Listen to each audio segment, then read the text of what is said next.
आज मैं आपको स्क्विड गेम सीजन 2 में पाई गई पागलपन भरी जानकारियां देने जा रहा हूं। चलिए शुरू करते हैं प्लेयर नंबर 1 से, जो फ्रंटमैन है, जिनकी हरकतों में सूक्ष्म विवरण और छिपे हुए उद्देश्य हैं जिन्हें आपने शायद नहीं देखा होगा। प्लेयर 1 शुरू से ही जीहून के साथ खेल कर रहे थे, जीहून द्वारा अनुभव की गई चीजों के सबल कॉलबैक के साथ। सीजन 1 में जानबूझकर उसके दिमाग के साथ खेलना, जैसे क्या आपने देखा कि नंबर 1 ने अपने बाल कैसे स्टाइल किए, एक तरीके से जो अजीब तरह से सांगवू जैसा है, जैसे वह जानबूझकर खुद को ऐसे बना रहा है जिससे जीहून को जबरदस्त प्रतिक्रिया हो। लेकिन दूध वाला सीन भी कुछ कहता है। सीजन 1 में जीहून अपना अली को दूध देते समय कहते हैं कि वह सादा दूध नहीं पी सकते। अब सीजन 2 में आगे बढ़ते हैं और अंदाजा लगाइए क्या होता है। प्लेयर 1 बिल्कुल वही करता है, वह अपना दूध जूनही को देता है कहते हुए कि वह सादा दूध नहीं पी सकते। जैसे फ्रंटमैन इतना सावधान है कि उसने स्क्विड को बदल दिया, कार्ड पर गेम का नंबर बदलकर 456 कर दिया, जो जीहून का नंबर था। दरअसल सीजन 1 में दिखाया गया फोन नंबर वास्तव में एक वास्तविक कोरियाई महिला का था, जिसे फोन कॉल्स और संदेशों से परेशान किया गया। नेटफ्लिक्स ने वास्तव में सीजन 1 के दृश्यों को फिर से संपादित करने के लिए वापस जाकर अब जब हम दूसरे खेल को देखते हैं तो फ्रंटमैन शुरुआत में अपने दाएं हाथ से टॉपर को घुमाने में विफल होता है और फिर बाएं हाथ से सफल होता है। अंत में यह कोई संयोग नहीं है, वह बाएं हाथ का है, जैसा कि पहले सीजन में साबित हुआ है, जैसे जब उसने अपने भाई को कंधे में ठीक से गोली मारी ताकि वह मर न जाए। सच तो यह है कि ह्वांग ह्यून हो जानबूझकर खेल को लंबा खींच दिया। यह रणनीति संभवतः जीहून को अस्थिर करने और उसके समूह के लाभ को कम करने के लिए बनाई गई थी। यह अंत में उनके भरोसे को जीतने के लिए फ्रंटमैन की गहरी मनोवैज्ञानिक रणनीति की ओर इशारा करता है, जब उसने अंतिम खेल जीतने में मदद की। हालांकि समूहों की व्यवस्था विशेष रूप से सिक्स फ्लैग्स खेल में जीहून की टीम को आखिरी में रखना जानबूझकर था। यह व्यवस्था सुनिश्चित करती थी कि अगर खिलाड़ी संख्या 1, जो कि छद्मवेश में फ्रंटमैन था, समझौता हो जाता तो पूरे समूह का उन्मूलन हो सकता था।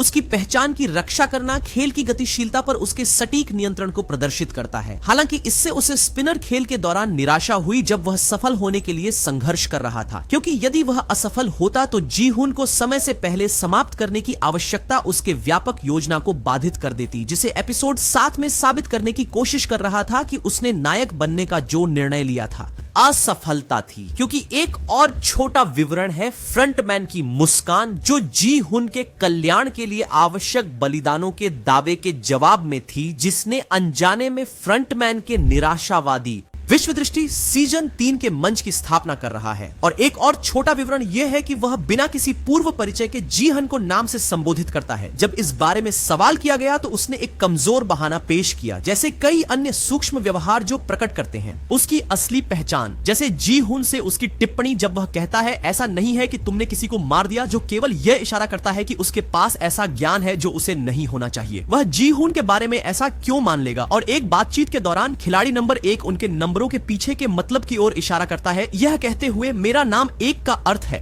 और मैं नंबर 1 हूं। तुम्हारा मतलब आखिरी नाम है। और तुम 4, 5, 6 हो, जहां वह हंसने लगता है कमरे को सही से नहीं समझते हुए। सिर्फ इतनी बड़ी संयोग पर मजाक करना, जैसे कि थानोस के खिलाफ उसकी असाधारण लड़ाई कौशल को कानून के प्रवर्तन या सैन्य पृष्ठभूमि का संकेत देना चाहिए था। फिर भी जीहून ने इन सब को नजरअंदाज कर दिया। उसके बारे में एक और विवरण है ड्राइंग। हो सकता है कि उसने उस समय चीटिंग की हो जब वह बाकी समूह से अलग हो गया था। हम कभी नहीं देखते कि वह किस समूह में शामिल होता है, और जब वे फिर से मिलते हैं तो वह वापस आकर कहता है, जो यह संकेत देता है कि उसने भागीदारी से बचने का प्रयास किया, संभवतः अपनी जीवित रहने के लिए छिपा हुआ। यह उसके नियमों को मोड़ने की इच्छा शक्ति को दर्शाता है। और उसी खेल में फ्रंटमैन की भविष्यवाणी समूह के आकारों के बारे में कि अंतिम 2 राउंड में 6 और 2 खिलाड़ी होंगे, यह एक बड़ी और इशारा था। एक और पागलपन भरा विवरण जिसे सीजन 2 में फिर से संदर्भित किया गया है, जिसे आप शायद नहीं देख पाए होंगे। वह यह दावा करता है कि सियोंग जी हून से जब उसने सीजन 1 में खेल जीते, निम्नलिखित।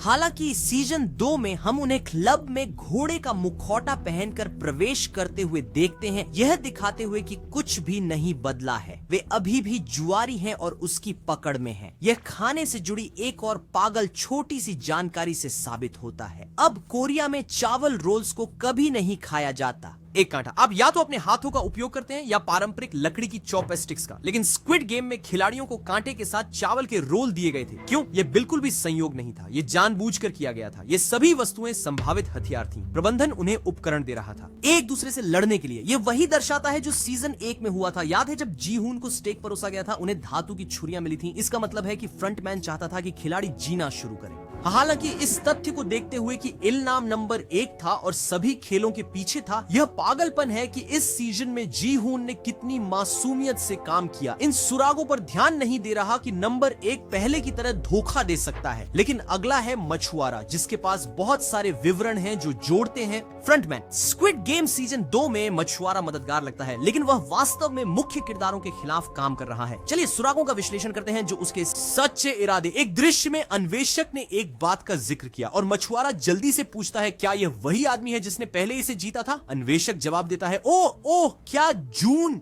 होने आपको बताया। यह सुझाव देता है कि मछुआरा जितना होना चाहिए था उससे अधिक जानता था, जो उसकी गहरी संलिप्तता की ओर संकेत करता है। और पूरे दूसरे सीजन में मछुआरा तकनीक के बारे में अनजान होने का नाटक करता है, जैसे कि यह दिखाते हुए कि वह नहीं समझता कि एक ड्रोन कैसे काम करता है, या इसे सही ढंग से कहता भी नहीं, लेकिन यह केवल उसके द्वारा संदेह के बीज बोने का तरीका था। बाद में जब उन्हें पता चलेगा कि ड्रोन में तोड़फोड़ की गई है, अगर मछुआरे को यह पता नहीं है कि यह कैसे काम करता है, तो यह वह कैसे कर सकता है? जैसे कि मछुआरे का पुलिस वाले को बचाना संदिग्ध है, क्योंकि अधिकारी खुलकर कहता है कि सैकड़ों द्वीप हैं, लेकिन वह संयोग से सही जगह पर था। तो यह स्पष्ट है कि वह अपने भाई को बचाने के लिए फ्रंटमैन के लिए काम कर रहा है, क्योंकि आखिरकार वह अभी भी उससे प्यार करता है और उसे अपने साथ चाहता है, जैसे उसने वीडियो में उल्लेख किया था। इसके अलावा मछुआरे ने कई बार टास्क फोर्स को द्वीप खोजने से रोका। उसने जानबूझकर उन्हें उस असली द्वीप से भटकाया जहां खेल होते हैं। उसने खाड़ी में ट्रैकर लगाकर और एक विस्फोट जाल सेट करके ऐसा किया। वह पूरे समय से उनके लिए जासूस रहा है।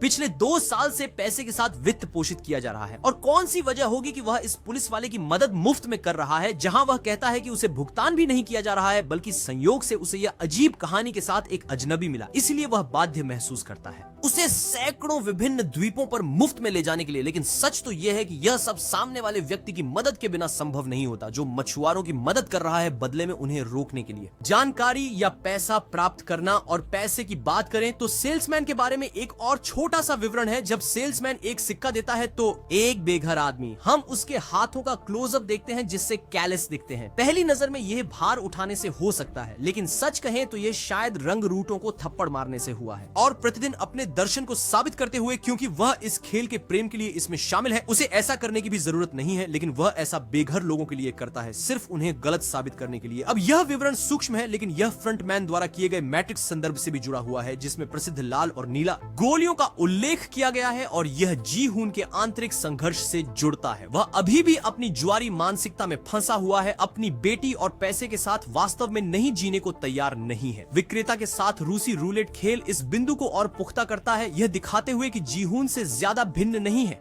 पार्क में भिखारियों को खाने या लॉटरी टिकट के बीच विकल्प देते हुए अधिकांश ने भूख मिटाने की बजाय पैसे के लिए जुआ खेला। इसने उसकी मान्यताओं को फिर से पुष्ट किया कि दुनिया में कुछ लोग बेकार हैं, जो लगातार सुरक्षित और अधिक निश्चित परिणामों के बजाय जोखिम भरे अनिश्चित विकल्प चुनते हैं। जी हून ने अपनी बात साबित की द्वारा 50-50 मरने के लिए तकदीर को तय करने देना कि वह जीवित रहेगा, बजाय इसके कि विक्रेता को अंतिम गोली से मारकर परिणाम की गारंटी कर सके ताकि वह ले सके। उसके जेब से निमंत्रण निकालता है। यह साबित करता है कि जी हून अपनी बेटी के साथ खुशहाल जीवन नहीं जी रहा है, यह सिर्फ एक विकल्प है। जैसे कि मैट्रिक्स में वह अब भी एक जुआरी है जो बलिदान करने को तैयार है, जैसा कि उसने एपिसोड 7 में फ्रंटमैन से स्वीकार किया। और शो प्लेयर 120 ह्यूनजू को दिखाता है, जो एक ट्रांसजेंडर महिला है, जिसे उसकी टीम की एक अन्य लड़की ने ओन्नी कहकर बुलाया। ओन्नी वह शब्द है जो छोटी महिलाएं बड़ी महिलाओं को कहती हैं कोरियाई में महिलाएं। और आप वास्तव में देख सकते हैं कि ह्यंजू कितनी परेशान हो जाती हैं जब वह इसे सुनती हैं, क्योंकि किसी ने उनकी पहचान को स्वीकार किया है। फिर वह क्षण आता है जब लड़की ह्यंजू से ओन्नी कहती है तुम सुंदर हो, जहां ह्यूनजू इसे अनदेखा करती है और थाईलैंड की लड़कियों की सुंदरता के बारे में बात करती है और कैसे वह भी सुंदर बनेगी, लेकिन फिर लड़की जोर देती है ओन्नी तुम सुंदर हो। यह दिल तोड़ने वाला है, क्योंकि आपको एहसास होता है कि वह संघर्ष में है। ह्यूनजू जानती है कि उसने खेल जारी रखने के लिए वोट किया जब लड़की रुकना चाहती थी। वह शायद इस बात की आदी हो गई है कि लोग आदर नहीं करते